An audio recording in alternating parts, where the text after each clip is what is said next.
Terus ini, eh, Ini lagi. ini timernya gimana? Aku perlu remote untuk timernya.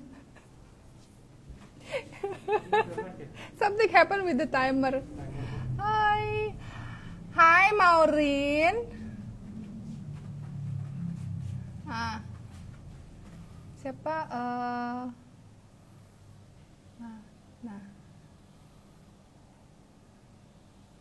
Oh, berarti dia bisa pesan beberapa ya sekarang.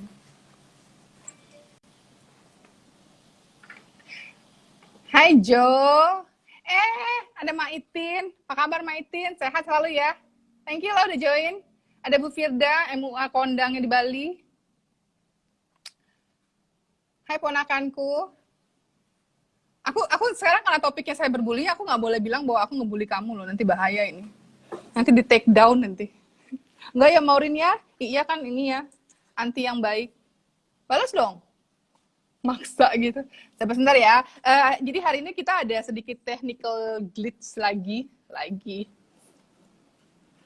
Sambil nunggu banyak yang join. Udah lumayan loh. Aku sambil tak ini dulu gak ya. Sambil saya cek-cek juga. Oke.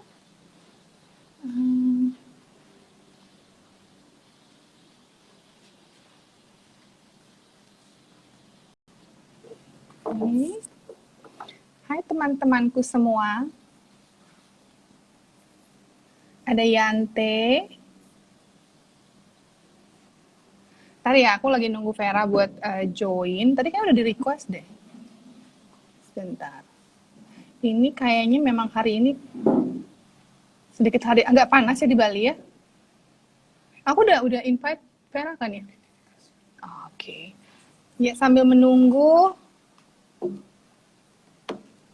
By the way, kalian nanti jangan lupa ya diisi komennya di feedback formnya bagaimana untuk topik parenting sore hari ini. Apakah kalian mau topik parenting yang lainnya lagi? Ini kan untuk topik sore ini kan cyberbullying. Mungkin ada topik-topik lain nih, mumpung banyak mak-mak di sini nih. Ada problem apa, mumpung ada konselornya nih di sini. Nanti bisa aku langsung request buat dia bahas, dan beberapa nanti di episode berikutnya juga masih ada juga yang mau kita bahas nih, dan itu juga sama pentingnya topiknya. Pas dengernya aku tuh juga gemes banget, sama kayak aku ngedenger topik masalah cyberbullying ini. Sangat apa ya, bukan dibilang speechless tapi kesel aja gitu pas dengernya, gemes dah gitu. Sambil nunggu Vera, aku mulai aja langsung dulu ya. Aku mau say selamat sore buat semua teman-teman di Instagram. Sore ini kita live lagi dari lantai 2-nya kantornya 4 Media Production di lantai 2 For His Almond Cafe. Sebentar, aku cek sambil cek-cek ya, maaf ya. Oke, aku send request lagi. Oke. Topik pilihan sore hari ini, hari Jumat 23 April 2021. Selain aku memang kita buat memang untuk dikhususkan untuk para orang tua, para orang dewasa yang peduli nih sama generasi muda, terutama anak-anak kita. Walaupun aku belum punya anak, tapi aku sangat peduli loh. Nah, karena langsung ketawa gitu. Karena terutama untuk orang dewasa yang memang peduli sekali dengan generasi muda. Ini topik ini juga untuk kalian, si generasi muda ini, karena kalian itu sangat berharga buat kita. Jadi ini kita khususkan topik hari ini untuk anak-anak masa depan kita. Nah, hari ini aku bakal live sama narasumber yang memang temanku banget dari kecil. Jadi pasti nanti bahasannya menarik banget deh. Kayak ngobrol aja ya. Nah, aku kenalin dulu secara singkat ya. Walaupun sebetulnya aku nggak perlu ngenalin sih, Kak. Setiap kali aku nge-post untuk feed itu, untuk post untuk flyernya, mereka pasti langsung bilang, salam ya buat Vera. Aduh, Vera ini kondang banget. Gila ya, kenapa ya? Aku tuh beruntung banget loh. Setiap minggu tuh dapet narasumber tuh semua kondang-kondang se-Bali gitu loh. Jadi Vera Effendi yang sampai saat ini masih aktif menjabat sebagai operational manajernya CV Masonry, lulusan S1 jurusan psikologi dari Universitas Surabaya. Sejak tahun 2017 sampai 2019 itu masih sebagai MA Counseling Pastoral, walaupun sekarang udah enggak ya. Dan saat ini sedang dalam tahap akhir untuk pengambilan sertifikasi counselor. Jadi dan selain sibuk ngurusin nyelesain sertifikasinya itu, Vera ini juga aktif membantu sebuah yayasan pendidikan. Dan aku suka banget loh sama moto hidup kamu, Vera. Ini aku mengingatkan aku sama Steve Jobs loh. Vera bilang, motonya Vera itu adalah berpikirlah bahwa hari ini adalah hari terakhir, sehingga tidak ada waktu yang berlalu sia-sia tanpa melakukan sesuatu yang berarti. Dan hari ini berarti banget, nggak cuma buat Vera, nggak cuma buat aku, tapi juga buat teman-teman semua dan para generasi muda semuanya. Ada yang join lagi, Kak? Ini aku wave dulu ya sambil nunggu ya. Udah kok. Nah, jangan lupa nanti dikasih feedbacknya buat kita, dan linknya masih sama ya di bit.ly/gibahwithlia. Nah, untuk sore hari ini yang mau aku bahas sama Vera ini adalah tentang cyberbullying. Bagaimana caranya mengenali, dan yang paling penting juga adalah bagaimana mencegahnya. Kenapa? Karena ini patut kalian ketahui ya, bahwa di Indonesia ini terkenalnya itu adalah sebagai ranking 1 untuk kasus cyberbullying di seluruh dunia. Ranking 1, Bo. Ini data yang aku dapat di tahun 2013 ya. Aku belum tahu lagi update-nya. Kalau ada yang tahu mungkin bisa info ke aku, DM ke aku, update-nya seperti apa, semoga udah turun. Tetapi tahun 2013 kita adalah nomor 1. Itu suatu prestasi yang lumayan bikin mencengangkan. Iya, gemes banget ranking 1-nya untuk hal cyberbullying dong. Nah, dulu tuh tahun 2006 sempat ada data statistik dari Badan Pusat Statistik di Indonesia yang mencatatkan bahwa kasus cyberbullying di Indonesia itu ada sejumlah 25 juta. Dan bahkan setelah 2006 sampai let's say 2013 aja, itu kan sebetulnya iklan layanan masyarakat tentang pemahaman pencegahan cyberbullying ini tuh sudah lebih banyak ya, tapi tetap aja peningkatannya itu sangat signifikan sampai hampir 2 kalinya, dan bahkan mungkin memang 2 kali lipat atau lebih ya, kita nggak tahu ya. Luar biasa ya netizen 62 ini ya, setelah 7 tahun itu bukannya makin berkurang. Dan disinilah makanya aku sangat excited sekali ditemenin sama Vera untuk kita bahas topik cyberbullying. Ya Vera ya? Ya, betul. Ini bener-bener loh, aku tuh udah sampai kehabisan komen untuk masalah cyberbullying ini, dan aku tuh baru tahu sejak ngobrol sama kamu gitu, bahwa ini ada, bahwa berkomentar yang menyakiti orang lain itu ada labelnya sekarang disebut, bukan sekarang, mungkin dari dulu ya Fer, yang bahkan mungkin di luar negeri itu sudah berdekade yang lalu gitu, ada label cyberbullying. Karena aku pikir so what gitu loh, kita cuman komen, dan kan sehari gini di era teknologi, kebebasan ini namanya kebebasan berekspresi di dunia maya. Dan apalagi kan kalaupun misalnya nih aku menghadapi begitu pun, aku juga cuek aja lah, ngapain gitu diurusin. Toh juga paling yang komen itu biasanya pakai akunnya akun palsu. Nah, tapi ternyata yang bikin aku kaget itu di dunia nyata ini, kejadian dari yang korban-korbannya itu tuh tidak bisa disebut ringan gitu, tapi ada sampai mengalami gangguan emosional. Dan bahkan yang aku nonton dari beberapa YouTube atau beberapa film referensi luar negeri itu, bahwa ada pelaku cyberbullying ini yang sampai dengan persuasifnya dia ke pelaku itu diajak bicara itu sampai si pelaku itu mau dituntun untuk melakukan tindakan yang menyudahi hidupnya. Aku nggak tahu ini boleh nggak kita nyebut bunuh diri ya. Kalau nggak boleh ya udah disensor.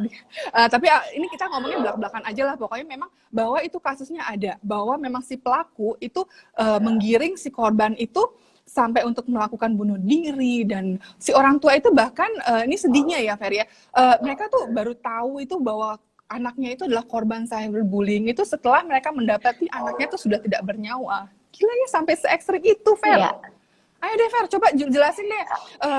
Apa sih sebetulnya bedanya cyberbullying sama sama komen biasa, dan terutama lagi yang lebih penting tuh gimana sih cara ngebedain bahwa aku ini di cyberbullying atau anak-anak kita tuh di cyberbullying. Oke, kalau zaman dulu kan kita cuma tahu tentang bully. Bully itu ya kalau kita zaman itu kan bulinya lucu-lucu ya, nama orang tua, Terus ada body. Nah, sekarang kalau tentang body dibully itu kan ada sebutan body shaming mereka sebut. Nah, sebenarnya cyberbullying itu mulai populer memang betul di era-era 2011 sampai sekarang. Kenapa? Karena kemajuan teknologi. Makanya disebut cyberbully, yaitu kekerasan yang terjadi di dalam dunia maya oleh karena kemajuan teknologi. Nah, apa bedanya bully dengan lelucon? Nah, kadang-kadang kan orang yang enggak, lu terlalu sensitif, makanya lu ini merasa disakiti. Padahal menurut gua enggak masalah tuh orang nyebut gua apa gitu. Nah, yang membedakan begini, kalau lelucon itu kita tertawanya bersama-sama. Misalnya aku sama kamu nih, Eli, lu ini memang kok suka nyemil, body lu gemukan nih gitu, atau kamu kayak apple gitu misalnya ya, itu kita ketawa bersama, itu lelucon. Tapi jadi, kalau sampai misalnya tidak menyakiti salah satu pihak, kalau sampai saya menyebut Alia begini-begini dan kamu merasa tersakiti, itu saya sudah melakukan bully. Dan biasanya penderita atau kamu bisa ngomong, aku nggak suka kamu ngomong ini, dan seharusnya saya sebagai pelaku berhenti melakukan itu. Tapi kalau saya masih tetap melakukan lelucon itu, berarti saya sudah membuli. Jadi nggak peduli karakter orangnya bagaimana, kita nggak bilang, oh dia ini karakternya sensitif nih, dia itu melo, dia tuh sanguin, udah nggak peduli karakter. Selama orang itu mengatakan bahwa dia tidak nyaman untuk lelucon kita, dan kita saat itu tidak berhenti, kita sudah dianggap membuli. Jadi kita sebenarnya berhak mengatakan bahwa kita tidak nyaman dengan lelucon itu. Nah, kadang-kadang di cyber, di dunia anak-anak itu waktu kita ngomong kita nggak nyaman, orang tetap melakukan itu. Nah, pertanyaannya apa yang harus kita lakukan waktu kita jadi penderita? Nah, di dunia anak-anak ternyata mereka saat ini kan suka main tuh game online. Kalau anak remaja mungkin mainnya Insta, Facebook. Nah, di situ pun bisa terjadi bully. Kalau di dunia anak-anak di bawah remaja itu di game online biasanya. Ya, banyak ya Minecraft, Roblox itu semua online, kita bertemu dengan anak-anak dari seluruh suku bangsa dan agama dan segala bercampur aduk di sana. Itu pun terjadi bully, banyak sekali yang terjadi seperti itu. Misalnya mereka bicara tentang saya singkat ya FUCK gitu ya. Di F-word. Nah, kemudian ya mereka kadang-kadang bilang STFU. Ya, shut the fuck up. Jadi kata-kata itu. Nah, beberapa orang yang menemukan kata-kata itu terlukai. Kita nggak sadar, itu sih lelucon menurut orang besar biasa, tapi bagi anak-anak, wah, aku dibilang seperti ini. Belum lagi yang kata-katanya kadang-kadang begini, lu gak bisa main, lu gak asik main sama, kemudian dikeluarkan di dalam grup. Itu sering terjadi. Nah, apa yang kita lakukan sebagai orang tua, sebenarnya dunia online kita nggak bisa bendung. Anak-anak kita harus bertemu dengan dunia itu. Era kita berbeda dengan era mereka. Kalau sampai mereka kita tahan untuk tidak menghadapi kenyataan, kita salah. Karena 10 tahun, 15 tahun ke depan, anak kita semuanya berhubungan dengan dunia maya. Yang kita bisa ajarkan kepada mereka, kita bikin aturan. Misalnya, dunia maya itu tidak bisa dipercaya 100%, karena kita tidak bertemu muka dengan mereka. Kemudian yang kedua, kita meyakinkan mereka apa yang dikatakan orang di situ, kita tidak boleh mentah-mentah diambil, dan itu dianggap sebagai sebuah kebenaran. Nah, anak-anak itu juga nggak bisa diomongin satu kali, kemudian seperti orang dewasa belajar otomatis, nggak bisa. Kita harus sering katakan itu berulang-ulang kepada mereka. Diingatkan terus ya, kita harus tetap sebagai orang tua, walaupun kita orang tua udah ngerti, tapi anak-anak kan belum tentu sepaham dengan kita, maksudnya nangkep maksud kita untuk ngajarin mereka literasi digital ini apa gitu ya. Betul. Nah, banyak kali kita memberikan kepada mereka gadget, kemudian mereka cari tahu sendiri dunianya itu. Nah, kita tahu saat mereka sudah mulai dibully. Dan yang ada beberapa orang tua yang tahu saat anaknya sudah mulai menyendiri. Sudah mulai suka marah. Itu salah satu ciri, maksudnya dari beberapa gejala-gejala. Oke. Apalagi tuh, Per? Itu. Kemudian sensitif, serius, tidak bisa bercanda. Jadi bawaannya antara baper, ya sensi itu mudah marah. Betul, mudah marah. Kemudian dikit-dikit merasa disalahkan. kepercayaan diri turun. Playing victim. Betul. Begitu Jadi yang ya. seperti itu sebenarnya yang paling tahu adalah orang tua. Betul. Cuma sayangnya memang teman-teman banyak orang tua yang tidak mendampingi anak-anak di saat mereka bermain. Oke. Mereka Nah, pikir begini. Nah, itu kan tadi kalau ciri-cirinya dari korban, anak-anak kita yang misalnya jadi korban. Nah, kan kalau cyberbullying ini pelakunya pun selain korbannya dari segala umur, pelakunya pun kan bisa juga dari anak-anak sampai dewasa kan, Fer? Ciri-cirinya Betul. mereka kita bisa bilang dia pelaku nih sepertinya. Kalau kita itu apa tuh? Ada nggak sih ciri-cirinya bisa orang tua juga patut waspada gitu? Ciri-cirinya rata-rata mendominasi, menuntut, memaksa, kemudian mudah marah juga salah satu ciri-ciri pelaku. Misalnya begini, ada sebuah kasus anak itu bermain game nih ceritanya. Kemudian ada satu anak masuk di dalam game.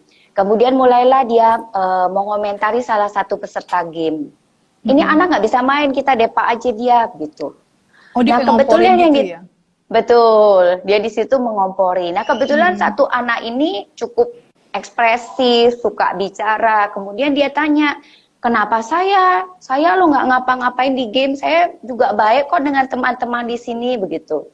Nah si pelaku juga tidak merasa nyaman, dilawan lagi, lu itu anak kecil, lu masih kecil, nggak bisa apa-apa, bisa begitu. Nah, anak ini menjawab lagi. Nah, ini kan sebenarnya mereka lagi beradu kekuatan dan kekuasaan sebenarnya. Dan teman-teman yang ada di game kan sebenarnya punya pilihan, mengikuti yang membuli atau mengikuti yang dibully. Nah, seperti itu. Nah, kalau misalnya anak yang dibully tidak melakukan perlawanan, yang ada adalah anak itu pasti keluar dari game. Oke, aku memang nggak patut ada di game ini. Kemudian dia keluar dari server itu. Nah, menanglah si pembuli. Oke. Jadi bukannya berarti bahwa ya udahlah anak kita tuh ngalah, itu bukan berarti bahwa baik juga ya, malah kita jadi makin memberikan api buat si pembuli itu ya. Betul, betul. Wow. Pembuli akan tetap menjadi pembuli saat kita berdiam diri. Makanya apa yang paling gampang kita lakukan, apa yang paling gampang kita informasikan kepada anak kita adalah mengatakan yang sebenarnya waktu ada di game itu. Itu. Nah, kan pertanyaan ini, bagaimana kalau anak kita yang pembuli? Oke, ya. Sebenarnya kenapa? Kan pertanyaannya kembali, mengapa anak kita jadi pembuli di sana? Kalau sampai kita menemukan anak kita pembuli, pertanyaan kembalinya, kenapa anak kita jadi pembuli di dalam sebuah game? Nah, anak menjadi pembuli karena salah satunya dia tidak mendapatkan perhatian. Sehingga dia mencari alternatif di mana dia bisa mendapatkan perhatian. Nah, di dunia game lah dia mendapat pengakuan. Apalagi kalau dia main gamenya tuh cukup bagus. Hebat. Gitu ya. Hebat. Yang lucu gini, yang nggak hebat aja bisa jadi pembuli di game. Misalnya gini, tingkatnya masih 10. Sementara yang dibully tingkatnya 100. Itu banyak banget kejadian begitu. Oh iya? Anakmu main game soalnya ya, Ferry ya? Anak main game. Dua-duanya ya? Jadi kami berikan kesempatan dia bermain game. Karena dulu saya anti dengan game. Ya, sementara papanya adalah gamer banget. Jadi waktu kami menikah, kami sudah bicarakan itu. Dan saya bersikuku, saya tidak perkenankan anak saya bermain game. Tapi ada sebuah seminar yang bercerita tentang dunia game itu dunia yang menyenangkan tidak hanya bagi anak, tapi bagi orang tua. Nah, saya mulai pulang dari seminar itu, saya bilang sama suami, beli iPad. Itu pertama dia juga kaget. Beli iPad. Jadi, saya saat itu cukup beruntung. Karena saya diingatkan bahwa dunia itu kita nggak bisa bendung. Karena gini, kalau anak kita nggak masuk di dalam dunia online itu, anak kita juga suatu saat akan dibully karena tidak tahu bahwa ada dunia lain yang merupakan dunia mereka. Jadi cara kita mengatasinya bukan kita tidak memasukkan mereka, kita malah membiarkan mereka bertemu dengan komunitasnya, membatasi penggunaannya, dan kita memberikan batasan sampai mana. Oke. Dan malah kalau aku dengar dari ceritamu, malah anakmu lebih aware hal-hal seperti itu ya, mereka lebih tahu kalau dibully dan bagaimana melaporkannya sama si penyedia games itu ataupun penyedia sosial media ya. Nanti Nanti kita tayangin ya. Anaknya pinter loh, udah bisa bikin cara video tutorialnya, nanti aku posting di video ya. Hebat loh anakmu. Oke, thank you. Nah, itu dia juga belajar sendiri loh. Aku nggak ngajarin loh, Li. Nah, aku tuh sampai bingung. Ada gunanya juga main game itu ya. Mereka bisa mengeksplor kemampuan mereka sampai sejauh mana ya. Betul, jadi betul para banget. orang tua jangan khawatir kalau anaknya suka main game, sering-sering aja dicek, sering-sering diajak ngobrol. Ya Fer ya? Betul banget. Ini kan kalau tadi si pelaku nih di games gitu kan, kalau ada yang keluar bahwa itu makin men-trigger dia menjadi gitu lah. Tapi kan kalau misalnya gimana ya? Kalau aku baca data statistik nih mengenai pelaku cyberbullying juga ya, kebanyakan dari manusia-manusia ini kalaupun melihat ada kejadian cyberbullying ini dari data statistik loh, aku nggak tahu detailnya, tapi tadi aku baca itu bahwa kebanyakan dari kita itu hanya kayak ya udah ngelihat, ya udah tidak melakukan apa-apa, they do nothing gitu loh.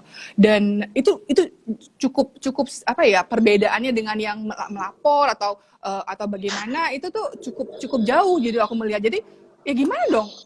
Memang aku juga merasa kalau aku melihat kayak begitu, kalau tidak sampai terlalu parah banget kayak tadi misalnya kan game itu cuma itu kan, karena aku juga mikir itu kan cuma kata-kata doang gitu, nggak bakal menyakiti, tapi ternyata ya, yang seperti aku kan nggak cuma 1-2 orang nih Fer, banyak. Apa nih akibat tadi kan secara apa ya, kalau efek samping buat yang anak-anak yang lain mau si korbannya ataupun si pelakunya itu kalau nggak ada yang ngelaporin gitu, yang negur deh gitu, itu Kalau di game itu beberapa begini, begitu ada yang melapor, biasanya di-ban oleh server gamenya itu di-ban. Jadi tergantung udah segitunya ya. Jadi tergantung kan proteksinya. Jadi dia lapor apa misalnya dibully, di body shaming, ada pilihannya. Kemudian kita disuruh deskripsikan. Nanti dari server media, ya? Betul, di server pemainnya mereka dihukum. Kalau dia dianggap parah, ada ketentuan yang melanggar, mereka bisa sebulan tidak di-ban, jadi tidak bisa masuk di dalam permainan itu. Nah, apakah kan pertanyaan gini, apakah hukuman itu cukup efektif gitu? Iya, maksudnya tadi begitu. Iya, apakah cukup efektif? Sejauh ini kita tidak punya data apakah hukuman itu cukup efektif atau tidak. Memang kalau kita ingin membuat mereka tidak kembali di-trigger atau menjadi semakin kuat keinginan untuk membuli, memang kita harus aktif untuk melaporkan. Walaupun nanti hanya itu yang kita nyinyir gitu kan. Betul, karena hanya itu yang kita bisa lakukan. Iya. Jadi ada juga kasus satu anak yang suka lapor, akhirnya dikeluarkan di beberapa server. Dan anak itu akhirnya jadi kepikiran, kok aku ditendang di mana-mana gitu ya. Karena memang anak ini juga bener kan? Karena memang ngelapornya bener. Wow. Repot juga. Dan akhirnya yang ada gini, anak ini mungkin mainnya terlalu serius, padahal itu game gitu. Jadi namanya anak umur 8 tahun dikit-dikit lapor kayak, "Ma, ini nakal, Ma, itu nakal." gitu. Jadi dibilang tukang nakal gitu ya. Betul lah, kebetulan dia bercerita. Jadi orang tua yang punya kendali ya, orang tua sebelum anak ini masuk remaja. Karena kalau sudah remaja, intervensi orang tua sudah semakin lama semakin berkurang. Oke. Nah, ini kalau dari segi orang tuanya nih, Fer. Kalau kita sudah melihat nih, kayaknya atau kita malah khawatir atau sempat curiga gitu nih, anakku tiba-tiba jadi murung atau apa, walaupun belum tentu ya bahwa dia adalah korban, tapi apa yang harus orang tua lakukan kalau memang misalnya sudah sempat ada kecurigaan? Jika sudah terlanjur, yang bisa paling gampang orang tua lakukan mendampingi anak di saat mereka bermain. Jadi mau nggak mau ya memang harus secara fisikal quality time-nya harus ditingkatkan ya, Fer. Betul. Dan memang tidak perlu komen apa-apa, mereka bermain, biarkan mereka natural, baru kita tahu ternyata mereka bermain dengan cara yang seperti ini atau dia mengalami ini.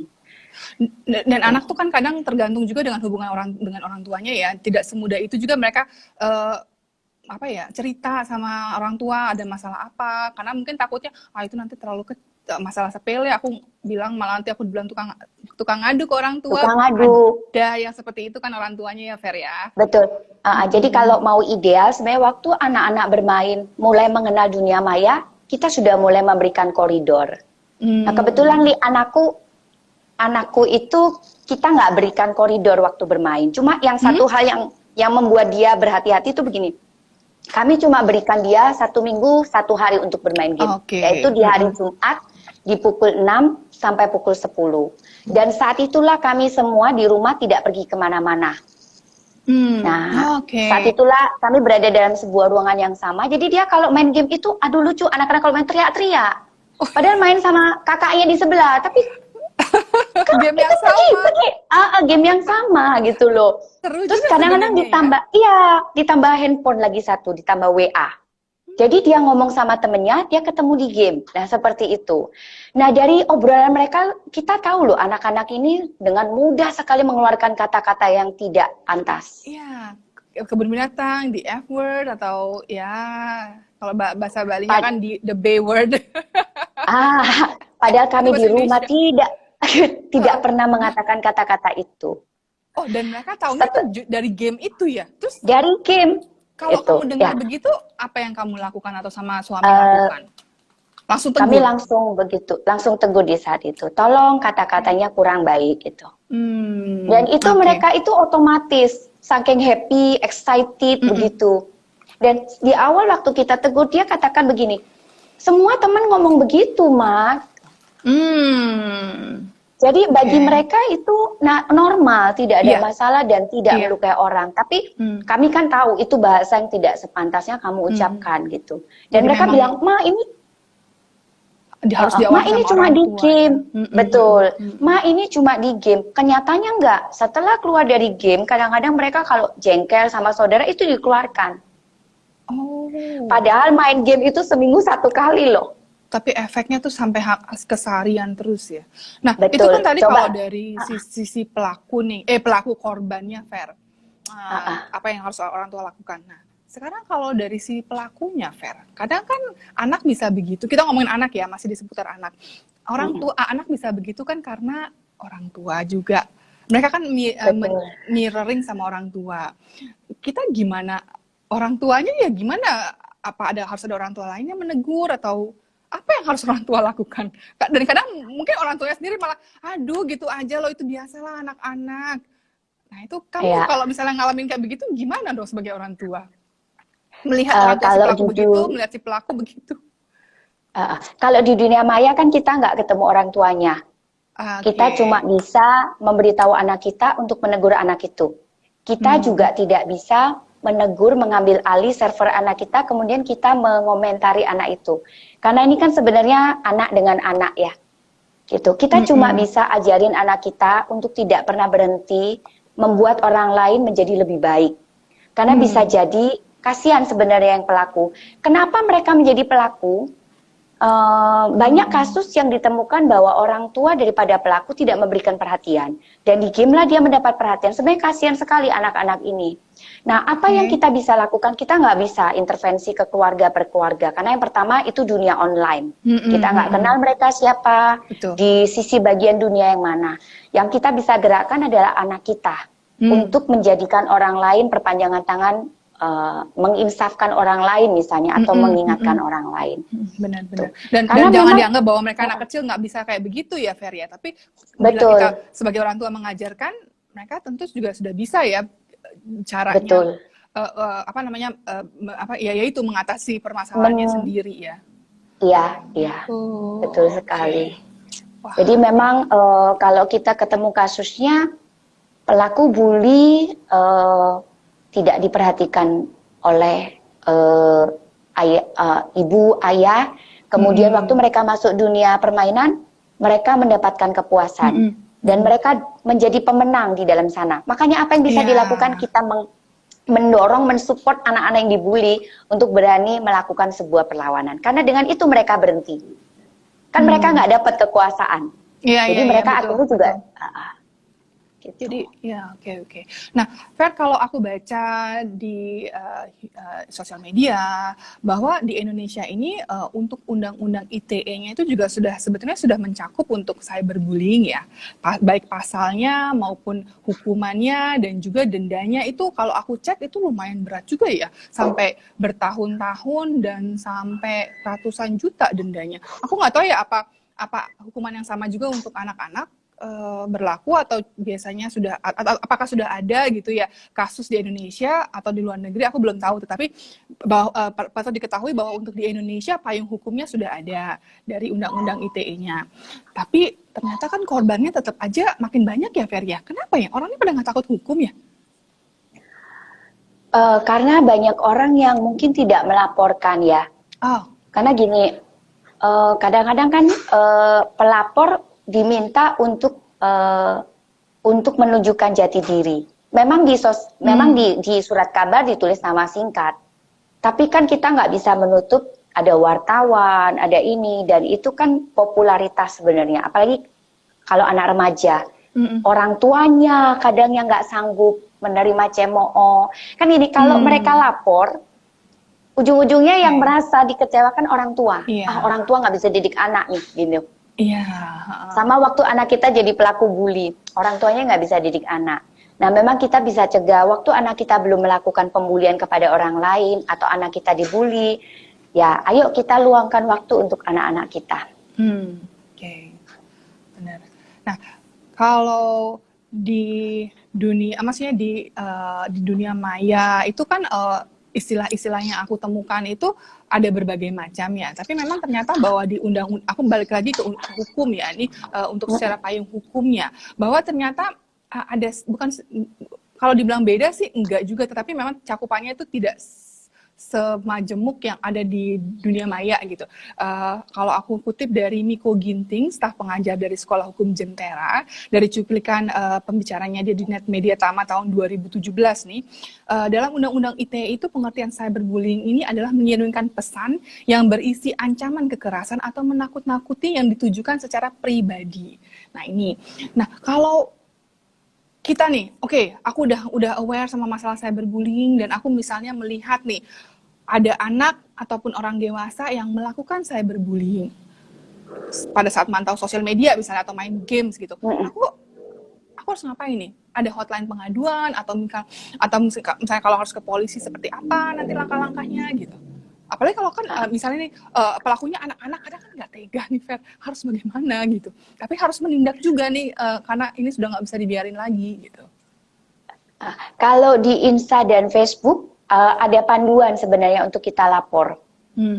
Ya. Tapi kan tidak memberikan konsekuensi secara hukum, nggak ada efek jeraknya untuk pelaku dan keadilan buat si korban. Ini kalau menurutku ya. Mungkin juga. Jadi kalau misalnya itu sampai membuat dia melakukan tindakan-tindakan, karena gini, kadang-kadang kan kita tidak bisa pungkiri itu dikembalikan kepada pribadi. Pertanyaannya gini, waktu dia dibully, kan kenapa dia mau dibully begitu? Berarti korbannya mengizinkan dirinya dibully. Mengapa dia sampai diizinkan dibully gitu? Karena banyak faktor, salah satunya orang tua. Kembali lagi ke orang tua. Orang tua tidak memberikan penjelasan. Jadi orang tua itu. Betul. Nah, yang ironis itu gini, saat mereka sudah remaja, mereka mengalami itu. Dan mereka terkaget-kaget. Karena dari kecil, mereka tidak diberikan guidance. Tidak diberikan sebuah petunjuk. Kalau dunia maya akan seperti ini, kamu akan mengalami banyak pertemuan-pertemuan yang seperti ini, tidak semuanya indah, kan seringkali kita, dan mereka mencari-cari, akhirnya setelah mencari mereka menemukan. Nah, ini benar-benar harus dipahami sama orang tua zaman sekarang ya, karena kita udah nggak bisa lagi mencegah yang namanya kemajuan teknologi ya. Orang tua harus tetap keep up sama teknologi dan juga harus mendampingi anak-anak seperti tadi Vera cerita ya. Betul. Nah, kalau untuk kasus remaja, kalau kasus remaja agak berat, Li. Kenapa? Karena aku pikir gini, kalau remaja udah sampai bully, itu adalah ada masa yang sebelumnya dia tidak mendapatkan sebuah pengalaman yang baik bersama keluarga, tidak ada supporting family mungkin gitu. Kalau yang masih kecil masih enak, mungkin kita masih bisa kasih tahu, Betul, kita berikan iya. informasi sehingga waktu mereka memasuki dunia remaja mereka sudah punya nih petunjuk-petunjuknya. Oh nggak boleh begini, oh boleh begini gitu. Nah apa yang bisa kita lakukan kalau kita anak remaja? Kalau anak remaja biasanya nggak di game. Kalau anak-anak remaja itu di Instagram, di Facebook. Dan rata-rata yang dialamin body shaming yang sekarang itu terkenal. Anak remaja itu penting banget body mereka itu. Betul, betul, iya. Body itu hal yang khusus, apalagi kalau perempuan.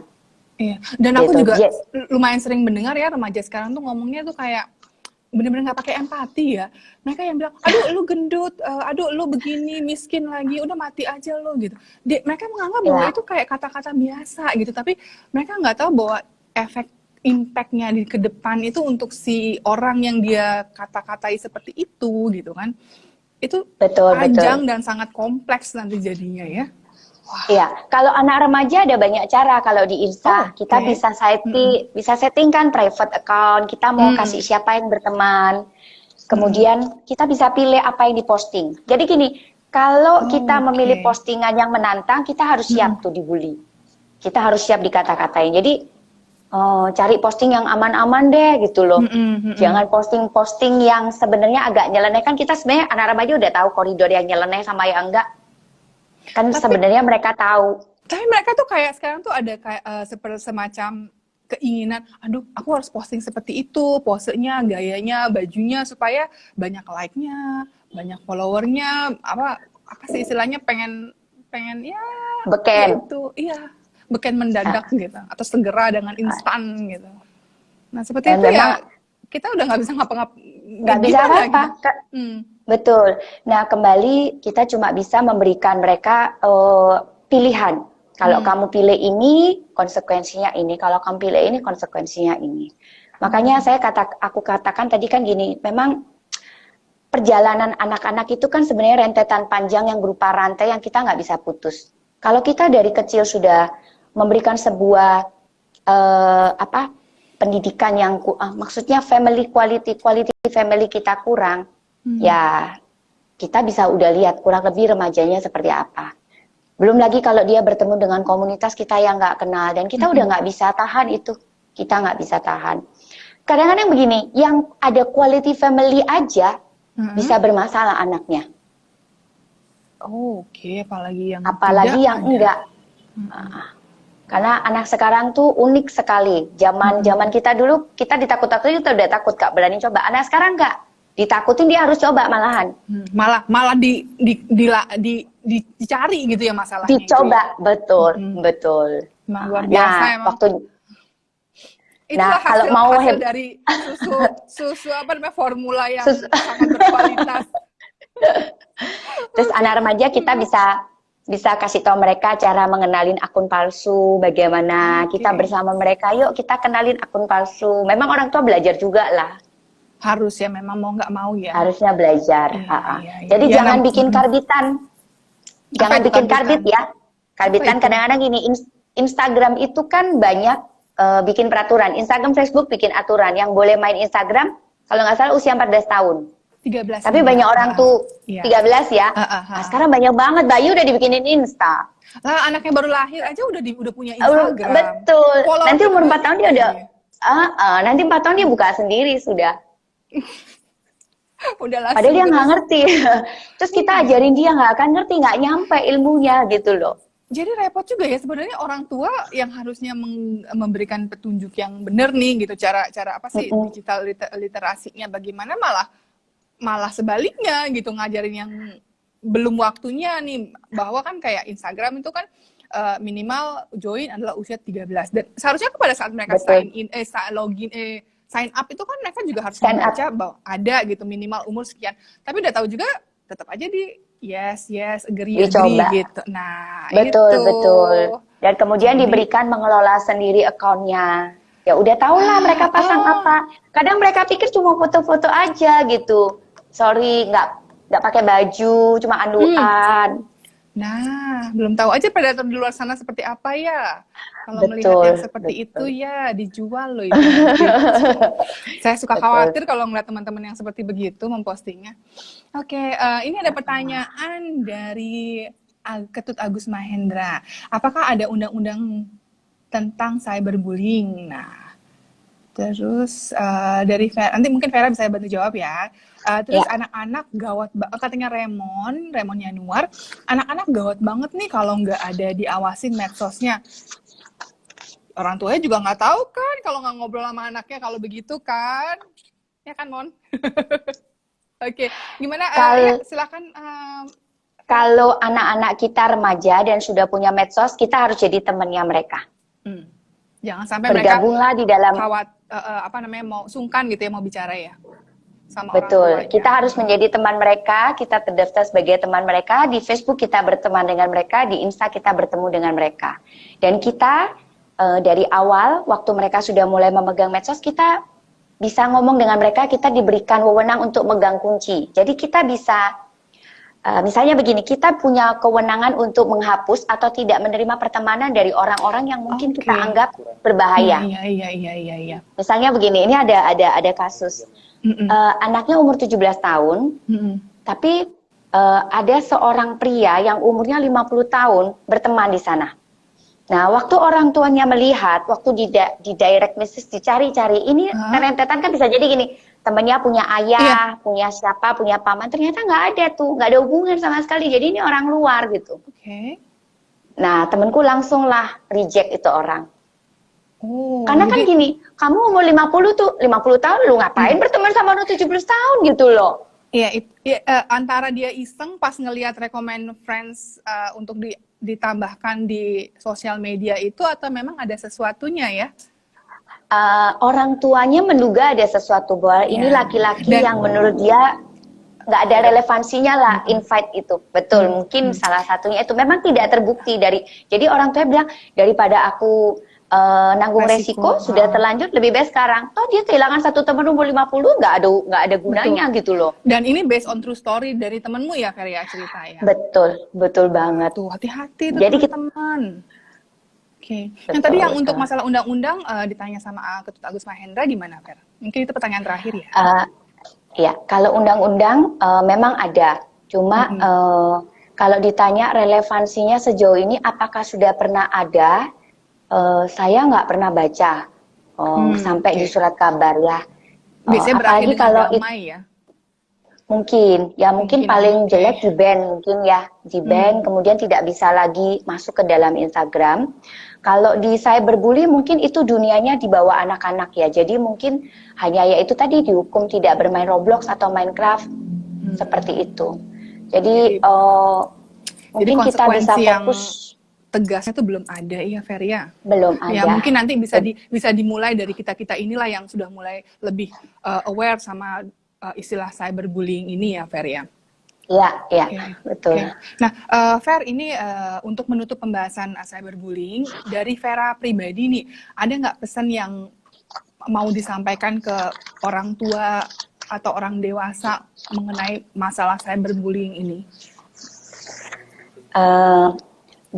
Saya pikir gini, dunia itu kita nggak bisa bendung. Siapakah kita bisa membendung dunia ini? Karena dunia ini milik bersama. Yang kita bisa lakukan adalah kita melakukan banyak peran serta di dalam keluarga, terutama anak-anak kita. Memang kita harus membayar mahal. Misalnya kita bekerja tadinya bisa menghasilkan uang lebih banyak karena waktu yang kita spend untuk pekerjaan lebih banyak ya, kita berbagilah dengan mereka. Karena anak-anak kita nggak seterusnya akan menjadi anak kecil.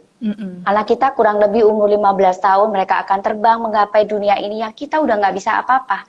Ayo sebelum mereka menjelajah dunia ini lebih banyak, ayo kita sama-sama menuntun mereka, mempersiapkan mereka untuk menggapai dunia. Siapa tahu mereka adalah pemilik salah satunya dunia ini. Jadi ayo umur 0 sampai 14 kita berlomba-lomba memakai waktu ini dengan baik, karena nggak akan pernah datang dan terulang lagi. Tetap bersemangat, karena kita yakin jeripaya yang ibu dan ayah berikan nggak akan pernah sia-sia. Anak kita akan jadi tumbuh dan mengubah dunia yang penuh dengan bully menjadi dunia yang penuh dengan sukacita, damai sejahtera. Itu yang mungkin aku bisa ngomong, Li. Adem loh aku dengernya, Fer. Seandainya semua, let's say sebagian besar aja orang tua tuh seperti kamu gitu, bahwa jangan karena anaknya masih kecil udah tinggal aja sama suster gitu, dikasih gadget, dikasih apa biar diem gitu. Kadang aku sedih loh ngeliatnya. Kenapa nggak Aku juga lebih berjuang, banyaknya Li, seperti kadang-kadang. kamu? Kadang-kadang aku Kadang-kadang juga kamu jadi kayak berjuang. orang aneh ya, jangan orang aneh sama mereka ya. Apa sih Iya, gitu? kadang-kadang Iya. kan handphone harus mati itu. Sudah jam 6 kita udah nggak mau terima telepon. Memang eman kadang-kadang sayang. Apalagi kalau ada kliennya, kalau nggak deal hari ini besok udah nggak pilih lagi gitu. Wah, eman. Duit Gitu atau ya. keluarga Tapi dan tapi bertahan dengan itu. Kadang gini, dan waktu mereka main aku nggak main. Aku duduk di samping karena kalau main aku nggak ngerti. Papanya yang suka ikut main. Tapi kadang-kadang papanya boring. Kamu tahu main Roblox itu kan mainan anak-anak kecil. Udahlah kita duduk samping. Apa perasaan suamimu? Terus Minecraft itu kotak-kotak. Kita bingung ini orang kok kotak-kotak. Zaman kita gambarnya udah halus-halus, modelnya dia suka yang begitu-begitu.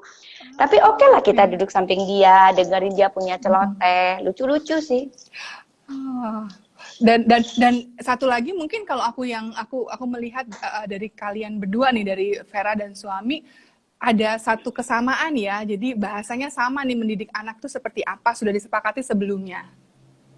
Nah, itu yang penting juga ya, harus diingat ya. Jangan sampai nanti mama ngomong apa, papanya ngomong apa. Anaknya nanti selain bingung juga nanti mereka pintar loh milihnya, mencari celahnya. Dan aku sama suami masih sering curi-curi, terima handphone. Dan kita saling ngetin. Kadang kan kepengen ya, anak-anak main, kita juga kepengen. Kalau anak-anak main nggak apa-apa, kita juga bermain. Aku buka Insta, suami buka game gitu. Tapi kadang-kadang ada jam bukan main, kita harusnya dampingin mereka belajar. Itu kan anak-anak kan bunyi itu WA, itu. Penasaran kita kepengen tahu siapa sih yang WA gitu. Nah kadang-kadang dia yang curi waktu. Tak bilangin kalau kamu buka handphone, kamu masuk kamar mandi jangan depan anak. Karena kita komit buka handphone setelah mereka tidur gitu. Atau aku yang kadang-kadang nggak tahan. Ya kita sama-sama kayak anak kecil kadang-kadang kan harus diingatkan, harus menghargai mereka gitu. Peraturan yang berlaku untuk anak-anak sama berlaku untuk kami juga. Betul. Dan itu nanti hasilnya sangat worth it lah nanti untuk masa depan mereka ya. Iya, dan kita harus berjuang karena punya waktunya cuma 14 tahun.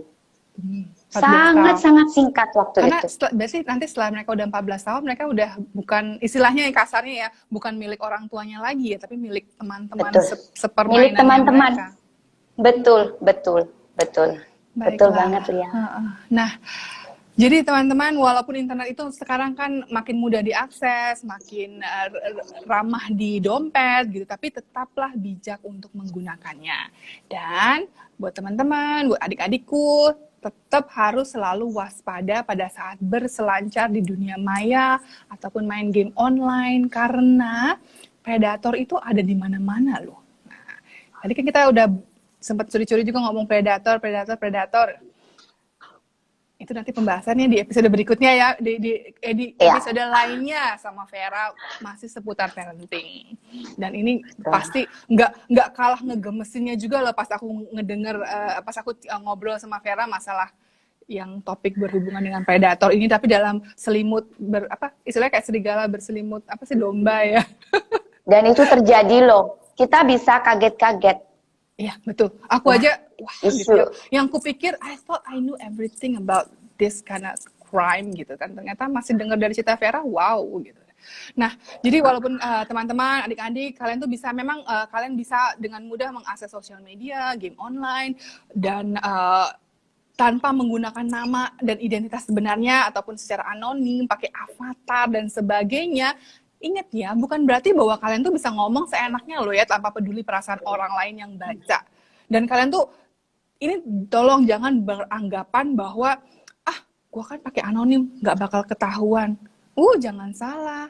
Udah sering kan dengar cerita-cerita di WhatsApp grup kan, bahwa yang tadinya sombong ngomong apa, tahu-tahu udah ketangkep besokannya. Nah, jadi hati-hati, karena undang-undangnya, payung hukumnya itu sudah ada. Jadi tetaplah sopan selama media sosial, bergame online, dan satu hal lagi yang aku mau tekankan, selalu berempati sama orang lain.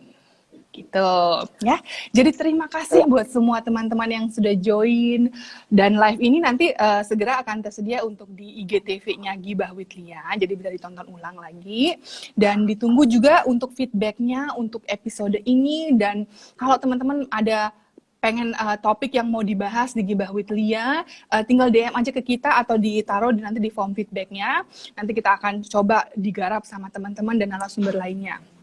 Dan terima kasih juga buat teman-teman di 4 Media Production, untuk teman-teman di Effort His Almond Cafe, dan terima kasih juga buat narasumberku hari ini, Vera. Terima kasih loh untuk sama-sama, Lia. Informasinya, pengetahuannya nggak cuma buat aku, tapi pasti berguna juga untuk teman-teman semua yang joy ataupun nanti nonton berikutnya di IGTV-nya. Dan buat teman-teman yang menjalankan untuk Gibalia. Ya, pasti. Thank you. Pokoknya aku yang thank you banget loh udah bisa ngundang Vera yang kondang ini. Kamu memfasilitasi loh ini, hebat banget nih. Dan juga teman-teman dari IMP. Nah, buat teman-teman yang menjalankan ibadah puasa, sabar ya, sebentar lagi udah mau buka puasa, dan semoga lancar puasanya, dan sambil nunggu, mungkin juga nanti bisa sambil latihan juga ya, puasa jempol juga ya, jadi untuk ngurangin berkomentar yang kurang baik nantinya. Jadi sambil belajar untuk mengingatkan, nanti jangan-jangan saya berbuli-buli, nanti aku kena pasal loh. Kan bisa juga gitu ya. Dan untuk teman-temanku yang beragama Hindu, selamat berhari raya Kuningan. Besok sudah mulai sibuk sepertinya. Jadi selamat ya, selamat Hari Raya Kuningan. Dan akhir kata, mohon maaf kalau ada kata-kata yang kurang berkenan. Dan untuk segala saran dan kritik dari teman-teman semua itu adalah emas buat kami di tim Gibah with Lia untuk jadi semakin baik di kemudian harinya.